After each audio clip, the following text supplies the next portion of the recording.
ভগবান বুদ্ধদেব শিষ্যদের নিয়ে মাঝে মাঝে বেরিয়ে পড়তেন। বিভিন্ন গ্রামে শহরে গিয়ে মানুষের সাথে সরাসরি কথা বলতেন, বৌদ্ধ ধর্মের প্রচার করতেন, মানুষের সমস্যার কথা, দুঃখের কথা শোনাতেন, বোঝাতেন। সেই রকম একবার হেঁটে হেঁটে একটি গ্রাম থেকে অন্য একটি গ্রামের দিকে তিনি যাচ্ছিলেন। তার সাথে অনেক শিষ্যও ছিল। সারাদিন অনেক হেঁটেছেন, অনেক কথা বলেছেন, তিনি বেশ ক্লান্ত হয়ে পড়েছেন। হঠাৎ তিনি শিষ্যদের বললেন তার জল পিপাসা পেয়েছে, একটু জলের ব্যবস্থা করতে। একজন শিষ্য ভালো করে কান পেতে শুনে বললেন, মনে হচ্ছে কাছে কোথাও নদী আছে, নদীর জলের শব্দের মতো শোনা যাচ্ছে। বুদ্ধদেব তখন সেই শিষ্যকে বলেন একটু খুঁজে দেখতে, কাছে কোথাও নদী আছে কিনা। সে শিষ্য কিছু দূর গিয়ে দেখলো সত্যি একটি নদী আছে, কিন্তু সে নদীর কাছে পৌঁছানো মাত্রই অনেকগুলো গরু মহিষ নদীতে নেমে পড়ল আর নদী পারাপার করতে লাগলো, নদীতে দাঁড়িয়ে থাকলো। তার ফলে নদীর জল খুব ঘোলা হয়ে গেল। শিষ্যটি দেখলো নদীর জল ভীষণ ঘোলা, আর এই জল তো গুরুদেবকে দেওয়া যাবে না। তখন সে ফিরে এলো। তাকে দেখে বুদ্ধদেব জিজ্ঞাসা করলেন, জল পাওয়া গেল? শিষ্যটি তখন বলল, না গুরুদেব, কাছে নদী আছে, কিন্তু সেই নদীর জল ভীষণ ঘোলা, নোংরা, আপনার পান করার উপযুক্ত নয়। বুদ্ধদেব তখন অন্য আরেকজন শিষ্যকে বললেন, আর একবার গিয়ে দেখতে যদি জল পাওয়া যায়। শিষ্যটি বুদ্ধদেবের কথা মতো নদীর দিকে গেল। শিষ্যটি নদীর কাছে গিয়ে দেখতে পেল নদীর জল সত্যি ভীষণ ঘোলা, আর নদীতে গরু মহিষ দাপাদাপি করছে। সে প্রথমে ভাবলো গুরুদেবকে তো এই ঘোলা জল খাওয়ার জন্য দেওয়া যাবে না, তাই সে ফিরে যাবে। তারপর তার আবার মনে হলো গুরুদেবের নিশ্চয়ই ভীষণ জল পিপাসা পেয়েছে, তাই তো আবার তাকে জল নেওয়ার জন্য পাঠালেন। এই কথা মনে করে সে ভাবলো একটু বসে দেখা যাক না কি হয়। কিছুক্ষণ পরেই সে দেখতে পেল গরুর দল নদীর জল থেকে উঠে চলে গেল। তখন সে নদীর ধারে আরেকটু বসলো এবং সে দেখতে পেল আস্তে আস্তে নদীর জল থিতিয়ে যাচ্ছে, কাদা জলের নিচের দিকে নেমে যাচ্ছে। তখন সে শিষ্য আরো কিছুক্ষণ অপেক্ষা করলো। এবার সে দেখতে পেল কাদা সব নিচে নেমে গেছে, উপরে স্বচ্ছ কাচের মতো পরিষ্কার জল। এবার সে তার মাটির পাত্রে সেই পরিষ্কার জল নিয়ে আসলো বুদ্ধদেবের জন্য। ভগবান বুদ্ধদেব তখন সেই জল পান করে তৃষ্ণা দূর করলেন। এবার সে শিষ্যকে জিজ্ঞাসা করলেন, এই পরিষ্কার জল তুমি পেলে কিভাবে? শিষ্য তখন বলল, সে নদীর ধারে বসে অপেক্ষা করেছে জলের নোংরা থিতিয়ে যাওয়া পর্যন্ত।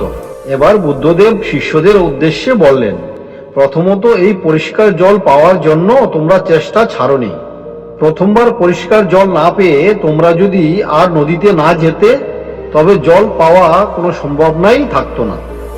যে কোনো কাজে একবার সফলতা না আসলে অধৈর্য হওয়া যাবে না, অস্থির হওয়া যাবে না, চেষ্টা করতে হবে। বারবার চেষ্টা করলে এক সময় সফল হবেই। আর দ্বিতীয়ত, পরিষ্কার জল পেতে তো কোনো কিছুই করতে হয়নি, শুধু অপেক্ষা করা ছাড়া। তার মানে নদীকে সময় দিয়েছ যাতে নোংরা কাদা নিচে স্থির হয়ে নিজের জায়গায় ফিরে যেতে পারে। সময় পেয়ে সে নিজের জায়গায় ফিরে গিয়েছে, আর তুমি পরিষ্কার জল পেয়েছ। মানুষের মনও ঠিক এই রকম, নানা কারণে মন চঞ্চল হয়ে ওঠে, বিক্ষুব্ধ হয়ে যায়। ঘটনার ঘাত প্রতিঘাতে প্রত্যহিক জীবনে আমাদের বিক্ষিপ্ত মন সঠিক সময়ে সঠিক সিদ্ধান্ত নিতে পারে না। তার ফলে আমাদের আক্ষেপ করতে হয়, মনের শান্তি নষ্ট হয়। অনেক তুচ্ছ কারণে আমরা মনের সংযম হারিয়ে ফেলি, দুঃখ পাই। জীবনের চলার পথে আমরা দিশেহারা হয়ে যাই, উদ্ভ্রান্ত হয়ে পড়ি।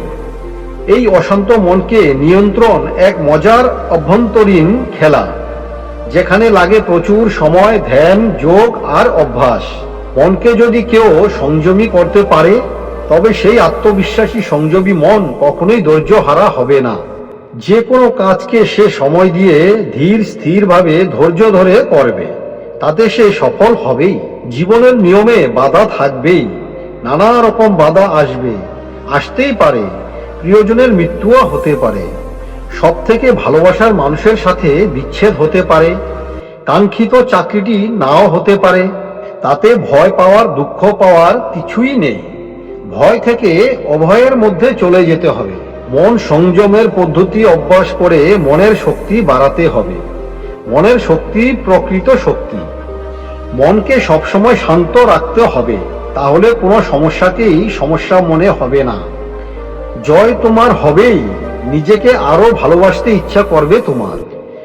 যে ঘটনায় তোমার জীবনে ঘটুক তাকে ইতিবাচক হিসাবে নাও। ভাবো এরপর ভালো কিছু ঘটবে, নিশ্চয়ই ভালো হবে। নিজেকে সময় দাও, নিজেকে বিশ্বাস করো। ভালো থাকুন বন্ধুরা, নিজের মনকে শান্ত রাখুন, নিজেকে চিনুন, নিজের ওপর বিশ্বাসী হন।